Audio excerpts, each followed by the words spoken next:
All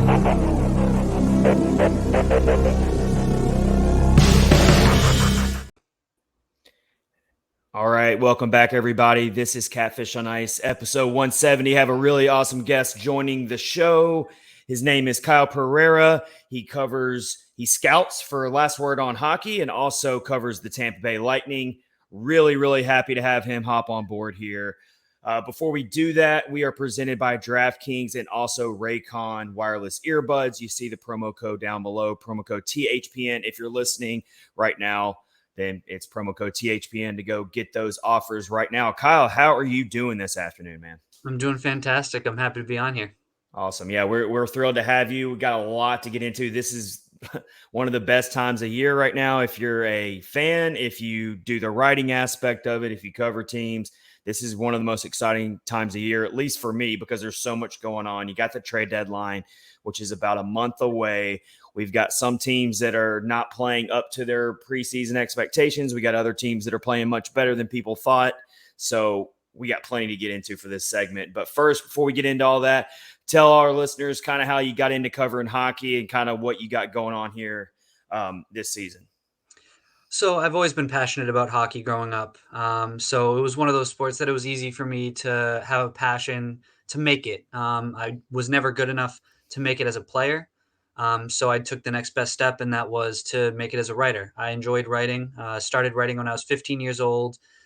So I've been in it for a while, and just every year I try to take it a next step, take it up a level. And it all started when I first started writing with Josh Tessler and Tony Ferrari. So some pretty that's big really names in cool. the industry. Yeah. They brought me on and took me under their wing. So I have a lot of experience with them.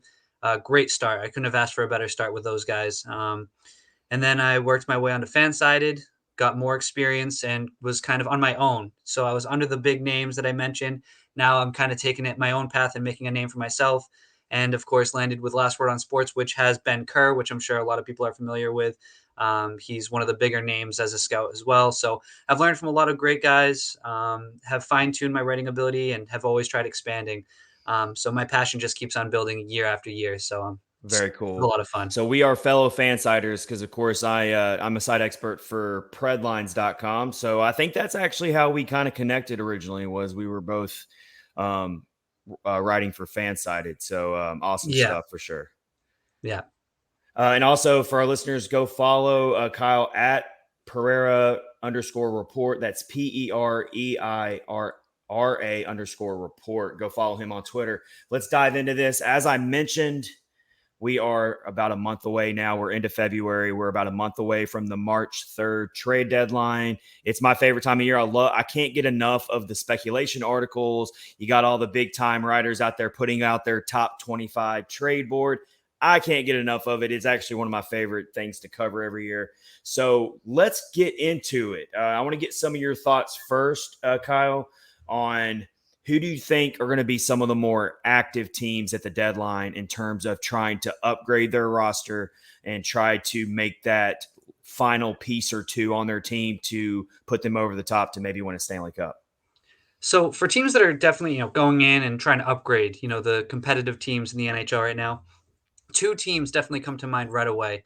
And it's the New Jersey Devils and the Boston Bruins.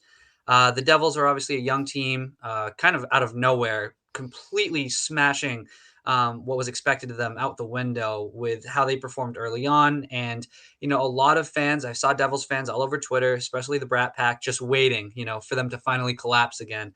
And they haven't. They had a little bit of a rough patch for a couple weeks, and then they bounced right back. So definitely a team that's looking to grow and become better, add more experience to their young core. And so they're definitely a team to watch. I've seen them connected heavily to Timo Meier of the San Jose Sharks. Don't know if you've seen, but Timo Meier is currently vacationing with a few Devils players. I believe it's in Mexico or somewhere in Central America. I'm not sure off the top of my head. He's vacationing with some Devils players, and that is massive news. Whether that actually means anything or if he's just as buddies hanging out with those guys, still find it important to note that. So the Devils are definitely a team to watch to make one of the bigger splashes. And then, of course, the Boston Bruins. What they're doing is historic. It really is, yeah. Say, we haven't seen it since, Tampa Bay, and look what happened to them.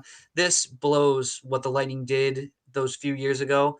out of the water. Not even the Lightning started off this well. They're in a class of their own at this point. And Yeah, of course, getting that. I think I saw that they're on pace to definitely have the highest point total in NHL history. Oh yeah, Uh, 100%. And that's a scary thought that they have cap space too to work with on their side, which is just crazy. The So, crazy thing about the Boston Bruins is, a lot of people were unsure of them going into the season. They figured, they'd be a decent team, maybe a playoff bubble team. But, I mean, you got Linus Ullmark, who's a leading Vezina Trophy candidate right now, which we're going to talk about the awards races a little bit later in this segment. But, yeah, I mean, Pasternak is on another level. I mean, he pretty much is a walking 2 or 3 point per game type of player at this point. It's a really fun team to watch, obviously. So, that's great for the NHL. And yeah, they're definitely going to probably make a move at the deadline for sure. What about this Bo Horvat deal? I know that's the most recent thing to maybe get the chips falling here. I cannot understand for the life of me why the Islanders thought it was a good deal for them. It seems kind of like a major risk and not a high reward. I don't know if a Bo Horvat's going to do enough to really make that big of a difference for that team. I don't know. What do you see out of that trade? so I think on a just a surface level, they are only giving up one NHL guy in Beauvillier, who really was disgruntled, wasn't really working out. So they upgrade their roster as of today, of course. However, when it comes to Bo Horvat, he is currently on an unsustainable shooting percentage. He's not going to keep scoring at the level that he's been doing with the Canucks. He was motivated because he was on a contract year, but whenever you change teams, doesn't matter how motivated you are, that's going to have an impact, negative or positive, on your point production. And when you look at a team like the Islanders, their system and just historically, well, not historically, but I guess recent memory, they've never been an offensive team. Their structure is based on strong defensive acumen. That's not really Bo Horvat's game. Mm-hmm. And I don't see him really finding success with the Islanders. I can't really see that happening. He's still a great player, and I think he Yeah. can absolutely prove me wrong. But I just don't see the fit with the Islanders and what they gave up, a first round pick in a really good draft, whether it's protected or not. It's still up in the air. I know they can choose to protect it if it's top 12. They also can say, yeah, you can have it if it's top 12. I'm not really sure. It's a confusing aspect of the trade. But then Alturatu as well.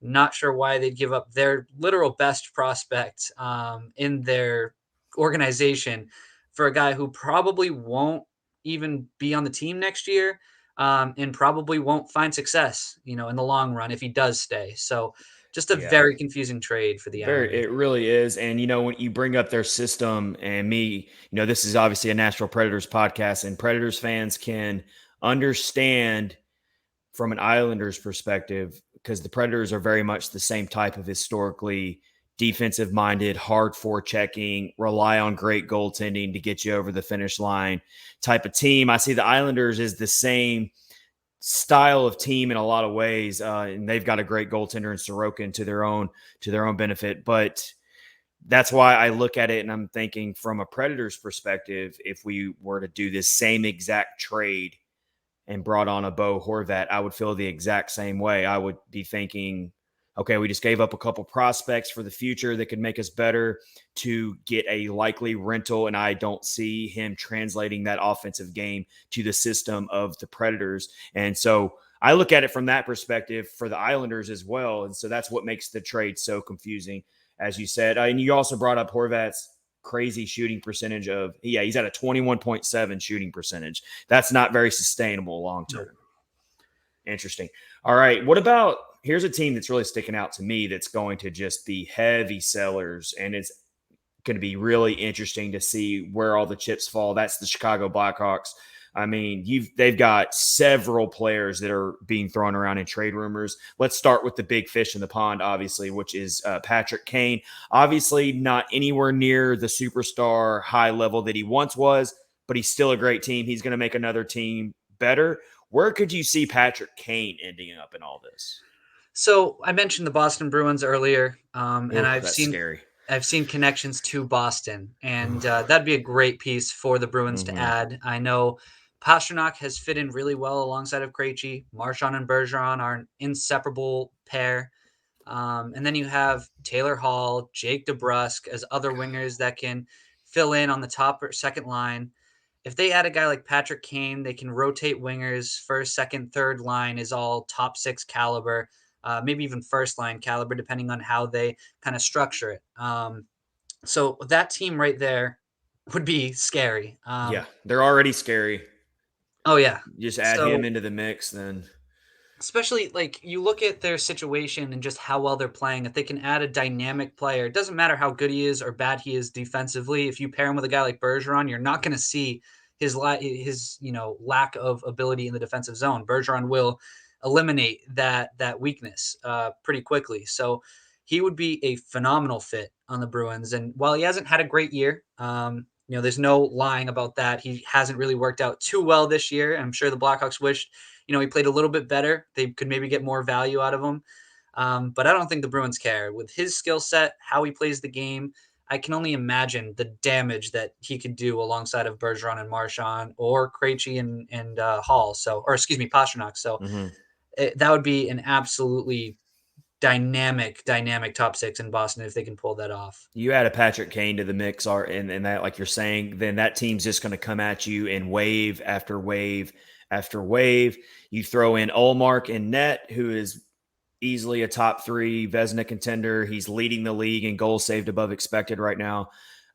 Then suddenly you've got that 1-2 punch of a great elite goaltender and a team that can come at you in waves and put up 4 or 5 goals on you easily. I just don't see how anyone will be able to beat them in a 7-game series, even if they don't get Patrick Kane. But some other players, Blackhawks, you got Max Domi, you got Jonathan Toews. Jonathan Toews is another one, longtime Blackhawks player, a Blackhawks all-time great, obviously.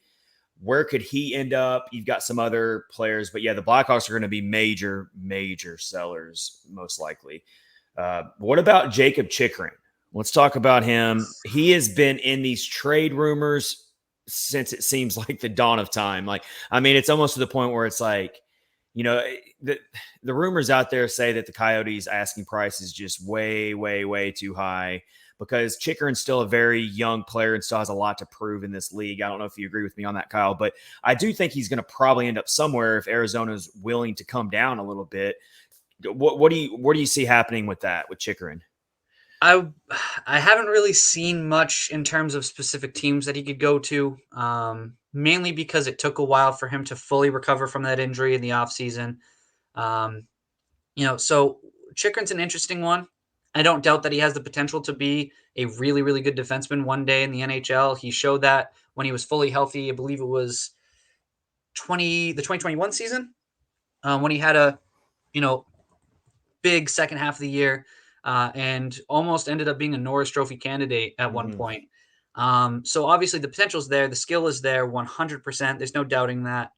But again, it's health. Health is a big issue. And on top of that, as you mentioned, the Coyotes' asking price is massive for a guy like Chikrin, who really has only had 1 year where he's proven he can be a top pair defender. So it's definitely a risky move for any team that decides to pull the trigger on a guy like him, but it could pay dividends in the long run. Again, barring his health, of course. I'm not, again, I can't put him to a specific team. I'm not really sure off the top of my head what teams would make the most sense because, a team like the Lightning wouldn't be able to afford it. The Avalanche, with all their, guys coming back from injury, they won't really be able to afford it. The Golden Knights, they always make moves, but they're kind of bare right now because of all the trades they've made in the past.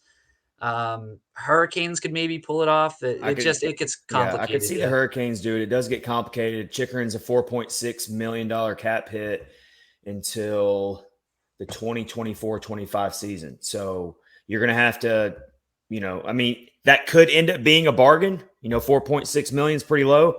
But again, you're definitely rolling the dice if you're going to go after a Jacob Chikrin. And I think that's why no one's pulled the trigger yet. And that's why I think the Coyotes might have to be willing to not get as much back in return. We'll see. Okay, so that's kind of what we got going there for the trade deadline. Of course, there's more that's going to come in the coming month here on Catfish on Ice, talking more about the deadline.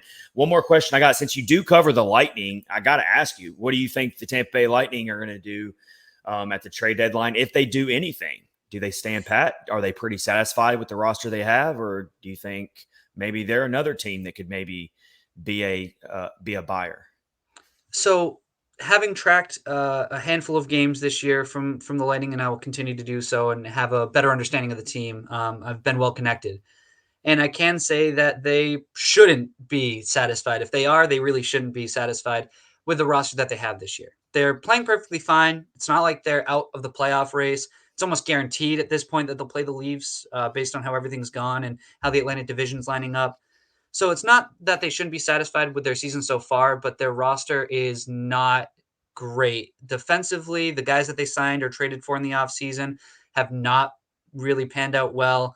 A few depth forwards have struggled this year. Pierre-Edouard Bellemare, for right or wrong reasons, has been coming under fire from Lightning fans constantly, it feels like now. Vladislav Nemesnikov hasn't really worked out well either. So they really shouldn't be satisfied. I think come playoff time, they could get exposed for some of their deficiencies on the defensive side of things. Cal Foote has really fallen out of favor fast here in Tampa. Ian Cole is just abysmal. I can't stand watching that guy play. I really can't. Hayden Fleury's been inconsistent.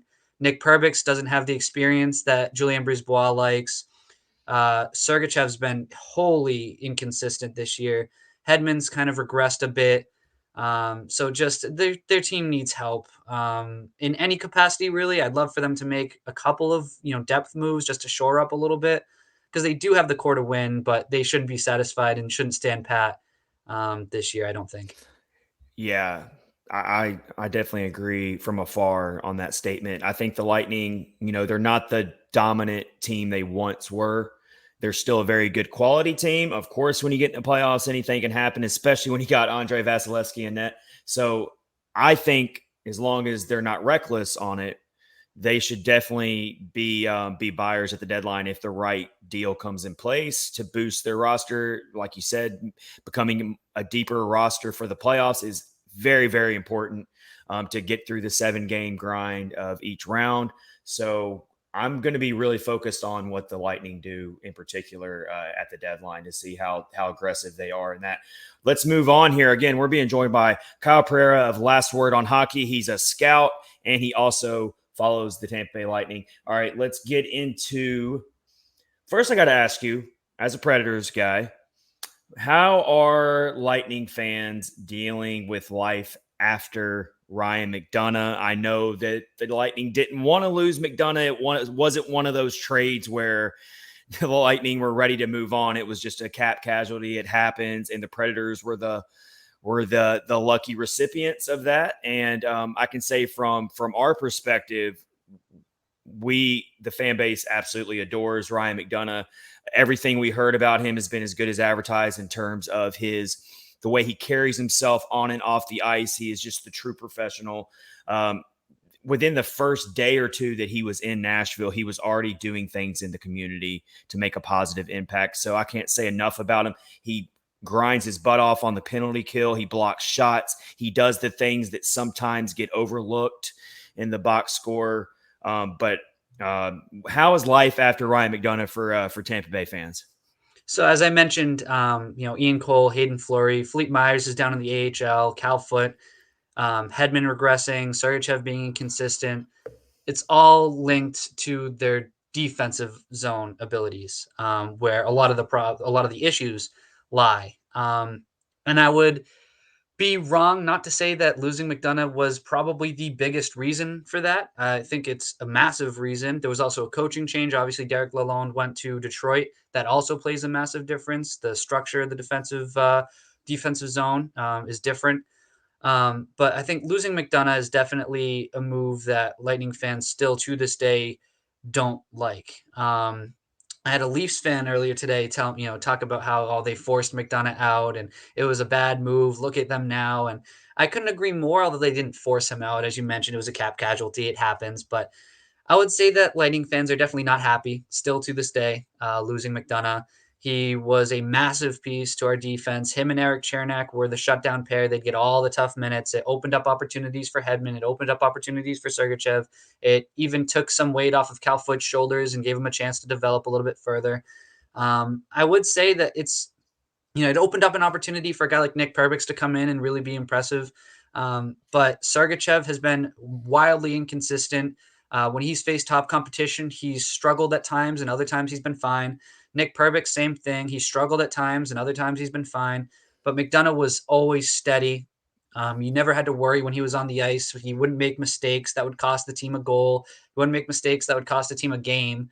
On the penalty kill, like you mentioned, he was constantly just in shooting lanes, willing to block shots. We actually lost him for a short stint earlier this season. I don't know if you remember coming across it or seeing it, but he threw himself in a shot lane right in front of Saros to block a shot, and it ended up hitting him in the face. The puck hit him in the face, and I think he missed. I can't remember how many games. It was a handful of games, but he does stuff like that, and I call him an anchor, and I mean that in a very positive way. The guy is a defensive anchor for everyone else, like as the root cause for a defensive breakdown, if ever. And again, his locker room presence is the biggest thing for me as well. So, so do you actually think the Lightning could have done more to maybe keep him, and they could have worked around it and figured out another way, like jump through some hoops to figure out a way to keep him? In looking back, they used their cap space to bring back Nemesnikov after a few years away from the team. They also used it to bring in Ian Cole, Hayden Fleury, Philippe Myers, of course, was a part of that deal. Mm-hmm. I think, losing McDonagh was a necessity in terms of, the financials and everything, but what they spent the money on afterwards, definitely questionable, I would say. Maybe they could have done more to hang on to McDonagh for at least one more season. Eventually they're going to have to move on, especially, next year with Sergachev's extension kicking in, and a few others kicking in, Sorelli. So it would have had to happen eventually. But based on how they used the cap space that they received this year from McDonagh, um, on top of just what they spent it on was just not really worth it. I wish they held on to McDonagh for at least this season for one last run, and especially because Nick Perbix kind of came out of nowhere and made a name for himself this year. With McDonagh, there could have been three really strong pairs on Tampa. Hedman may not have regressed as noticeably because he wouldn't have had to deal with the tougher minutes. Same goes with Sergachev. The Sergachev Perbix pairing is really good. They could have had third line minutes or third pair minutes while still, balancing it out. But they could have been much better off had they held on to McDonagh for just one more season rather than signing guys like Nemesnikov and Cole, who really haven't worked out to this point. All right. Interesting stuff there. All right. Being joined by Kyle Pereira, scout and covers the Lightning for Last Word on Hockey. Follow him at Pereira_report on Twitter.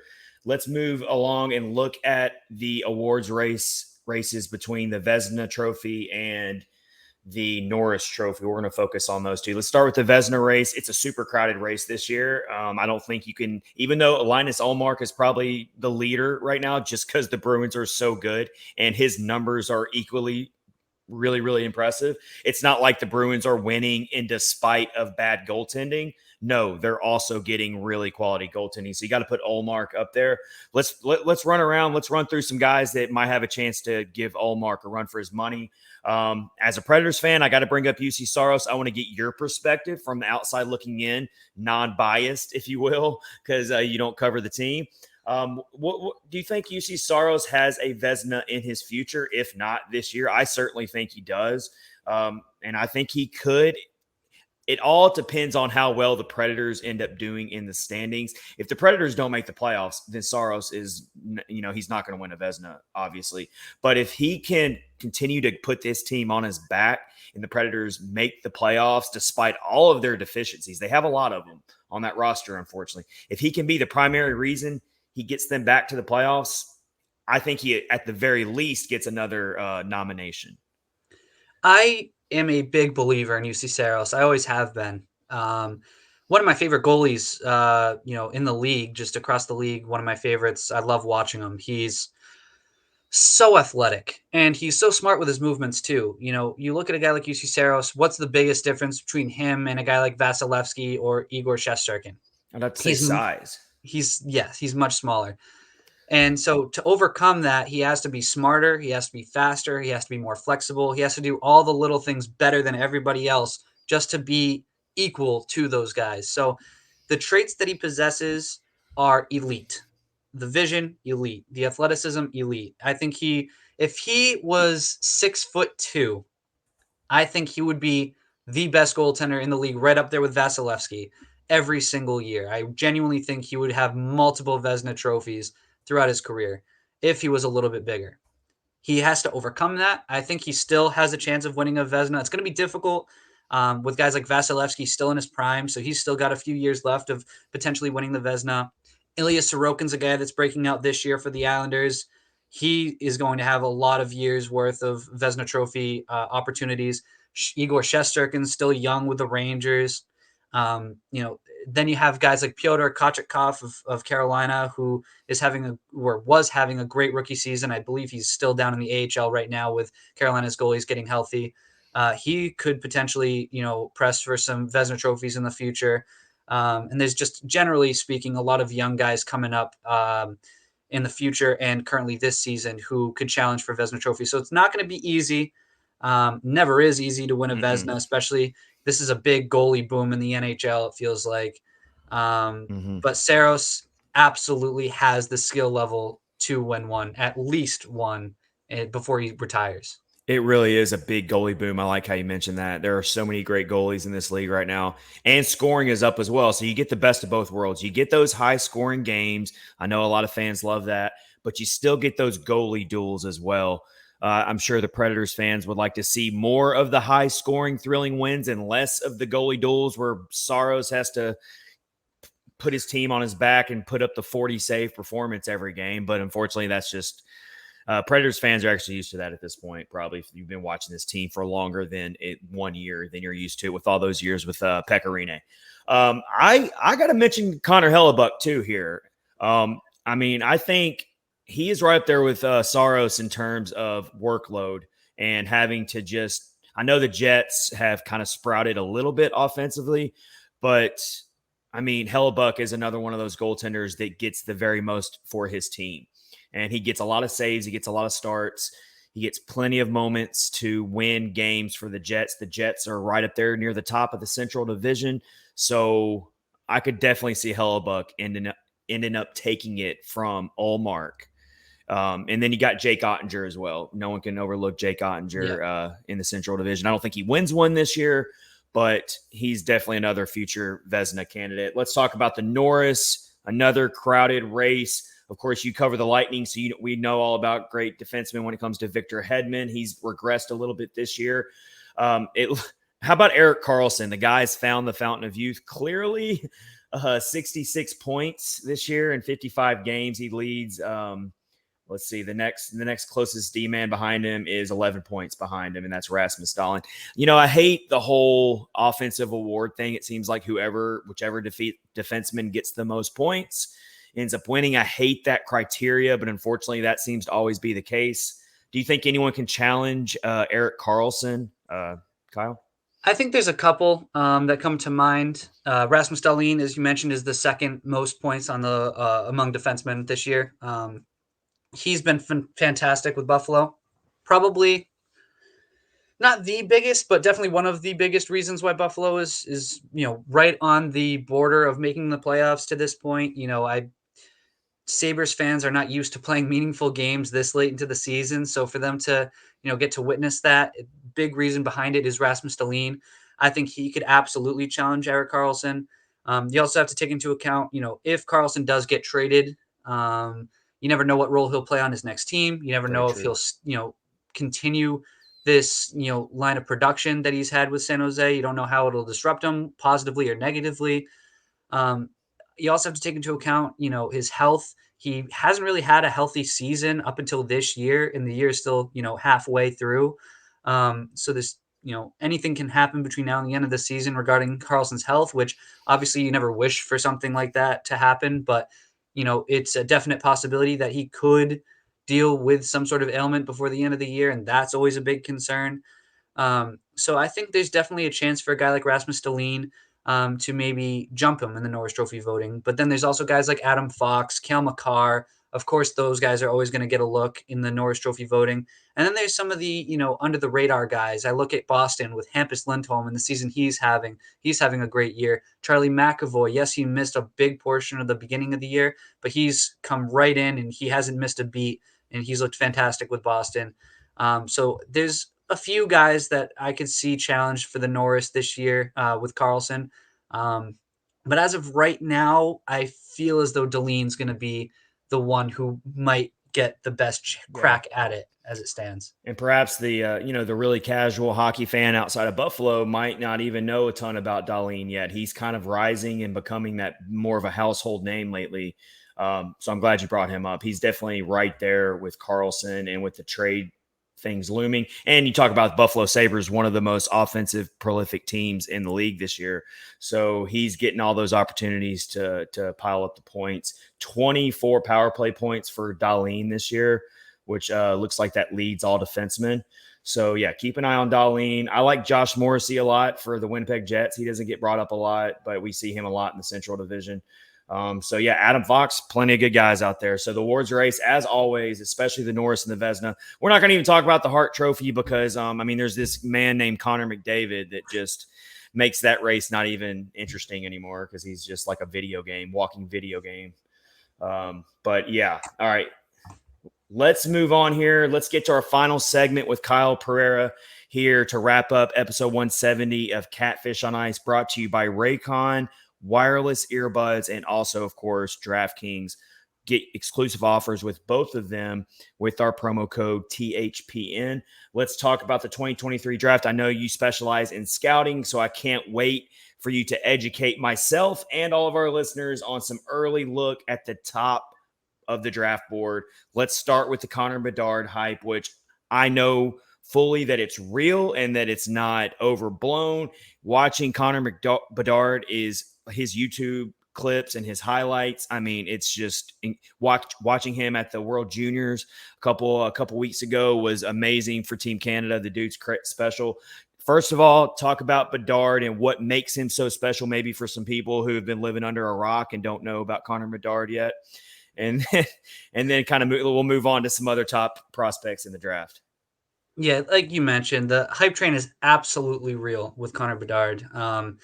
Yeah, I've been scouting since I want to say the 2018 draft. I've really gotten into it. Man, he's by far, and I wouldn't even say it's particularly close, the best prospect I've ever scouted in depth. It's not even close. For a kid, he's got a late birthday. So he's one of the youngest kids in this draft class, which is unbelievable to think about with all he's done. He's played over the last 3 years in the CHL, the WHL, and not one season did he finish below a point per game. That's 15 years old, 16 years old, and of course this year at 17 years old, he's never finished below a point per game in the WHL, which is just mind blowing. He's been an absolute, just a dynamic presence for Team Canada at every single international tournament he's played in. It feels like he is special. He's as close to perfect as a prospect can get, especially when he's as young as he is, one of the youngest guys in the class. He can shoot. His shot is NHL ready. I'm convinced that he can come in and be able to beat an NHL level goalie consistently with the shot that he has, the power, the accuracy, the release, the shot selection, all of it. His playmaking abilities are fantastic, although I'd like to see him use his teammate a little bit more, pass the puck a little bit more. Doesn't have to, but at the next level, you want to see him pass the puck a little bit more than he currently does in juniors.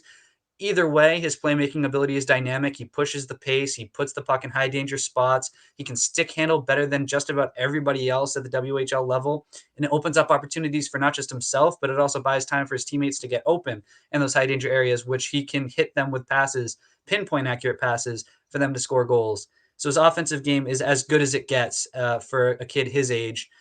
Defensively, he's got the makings of a guy who can be at least decent as a two-way forward, which is, for guys with his caliber of offense, it's very, very rare to say, oh, yeah, and his defensive game is good. Especially at his age. Yes, Because, they 100%. want to focus on the offense. They want to scoring the flashy goals, ending up on highlight reels. So for him to also have that part of his game somewhat down as well is very impressive.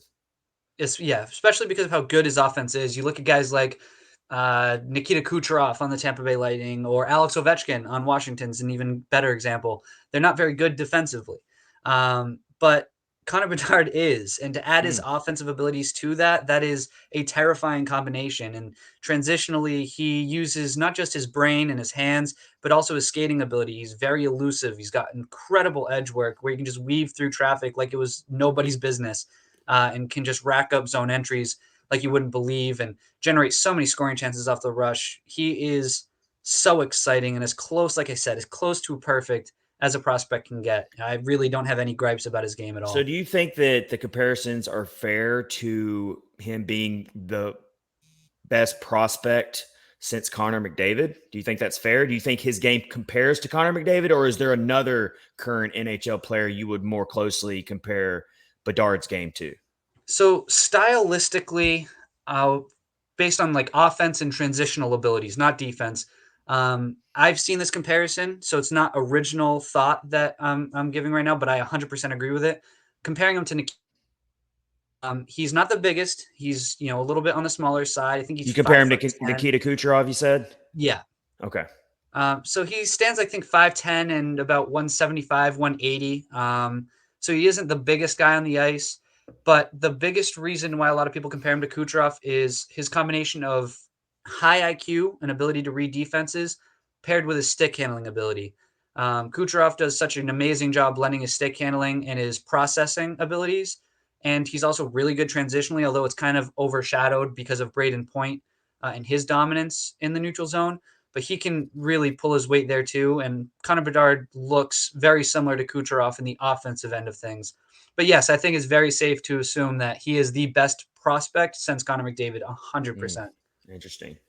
All right, let's move on to some other top prospects. I've heard that this is definitely one of the better draft classes since before COVID, I would say. And I would say that's mostly due to scouts can finally get in there and do their work. We're finally getting to see full minor league seasons and plenty of game tape. We weren't seeing enough of the game tape there for a while due to the pandemic. So would you say that there's a lot of really, really good high end talent in this draft class at the top, and it's even aside from Connor Bedard? Oh, 100%. I could give you about three names that would likely go first overall in most of the drafts that we've had the last 3 years. It's that stacked at the top. Nice. Love it. All right, let's hear some of those names. So one name is, of course, Adam Fantilli. He would be number one in just about every draft outside of maybe the Matthews draft. Uh, Honestly, he's that good. And he's a little overshadowed. He plays in the NCAA. He has over 40 points or 40 points in 22 NCAA games as a true freshman with the Wow. University of Michigan, which is just absurd to think about for an 18-year-old kid to just step into Division One NCAA hockey with one of the best programs and a very good roster without him to just be the top guy on that team is ridiculous to me. Kyle, first of all, can I just say you're not building the case for me when I've been trying to tell all my Predators, fellow Predators fans that we shouldn't tank, that we should try to win every game, because you're telling me about this great draft class. We've already talked about Bedard. Now we're talking about this other guy, this defenseman who's running through the NCAAs, and I got to convince these Predators fans that winning is still a good thing and we don't need to tank. We should still want this team to win. But you're making my case very, very difficult right now, Kyle. Yeah, I apologize. And That's hey, all good. Predators fans that are pushing for a rebuild, I don't see why you'd want to do that. You guys have a good roster. There's no need to change that. But there's no losing when it comes to this draft class. I'm going to be Ooh. honest. There's so many incredible prospects that could go. As you mentioned before we started, they usually land between 12 and 15. There are a lot of guys that you would be very happy with at that range. And if they finish lower, obviously that's not what you guys are probably hoping for, of course. But if they did finish lower, it's just such a good draft class. Yeah. Um, It's a it's just big so it's a impressive. big argument going on among the fan base right now of should we just hope for a for a top 10 lottery pick, or should we still try to make the playoffs again? It would be their 9th straight year of making the playoffs, and only one time have they made it to the conference finals and made it to the actual Stanley Cup final. And so I think fans are just very, very exhausted. They're very tired of seeing the same tired result of losing in the first round. I think the Avalanche sweeping them last year for the first time in the franchise's history to be swept in the playoffs was just a big day of reckoning for this fan base. They realize how far the gap is between the Predators and the most elite teams in the league. And so that was just a big wake-up call there. And so now fans they're done with the making the wild card, getting in the first round, and getting beaten 5 or 6 games at best. So that's why this draft talk is still very intriguing for a lot of Predators fans. Throw out some other prospects that you think, if the Predators do fit in that 12 to 15 range, some guys that we can be looking at right now. So there's 2. One of them is Nate Danielson, who I've been scouting quite a bit from the WHL, another WHL guy. He is an interesting one. It really depends what kind of prospect you're looking for. He's not the most dynamic. He's not the most offensively gifted. He's not going to be a guy that produces at an elite level. He's not going to be a guy that produces, top line production. He's probably going to be a number 2, number 3 center at best, but his value lies in his defensive abilities. He is a stout defensive forward. He's already at this point a dominant defensive zone presence, a game changer in that area, in my opinion. His transitional abilities, although he's not super involved, he's still extremely efficient, and is able to move the puck up the ice and keep the puck at the other end of the ice and away from his own team's net. And he's very, very smart with the puck. He doesn't make many mistakes in the offensive zone. I look at him as kind of an Anthony Cirelli type of player. I like and that. To get him, in the 15 or so range is about where he's projected because of just how good this draft is. I think that's great value for any team. And that really fits into kind of what the Predators like in their forwards. They like the two-way defensive-minded forwards that you can never have too many centers. And so I could see the Predators being very interested in probably already heavily scouting in that area. I think the Predators are going to, you mentioned what it's all about, what you're looking for. I see the Predators right now as a team that just needs to take the best player on the board that they like the most, regardless of position, other than goalie, obviously, in the first round. But other than that, I think they need to take the best player on the board. Do you have maybe another defenseman that could be in that range that you've looked at, or another guy? For defensemen, it's not the best class for defensemen. Okay. I would say that the second round is probably going to be the best spot to take a defenseman in this class. All right. The forwards, as I mentioned, Bedard, Zach Benson's another elite forward. Danielson is another great player. I mentioned Fantilli, another really good forward. There's just so many good forwards in this draft class that a lot of teams are thinking of going second round, taking a defenseman there if they want one. But I would say, I was going to say real quick, I think the Predators definitely need to be looking more towards that position because they're still not deep in that area at all. And their prospect pool has definitely shown some strides over the last few years. I've seen some people even rank them around the 10th best prospect pool right now.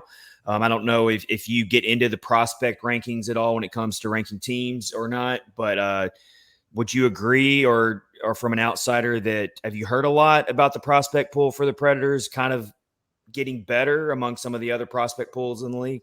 They've definitely improved over the years. I've liked some of their more recent draft picks for sure. I'm not too familiar. I don't do the prospect ranking like you mentioned. Okay. I'm not. I don't do that too Sorry often. to throw you a curveball there, Kyle. But you have such a wealth of knowledge. I figured you knew everything, man. I'm sorry, but you've really enlightened us today because there's been so much good talk here today on episode 170. And we have been joined by Kyle Pereira. Last Word on Hockey. He scouts for the draft.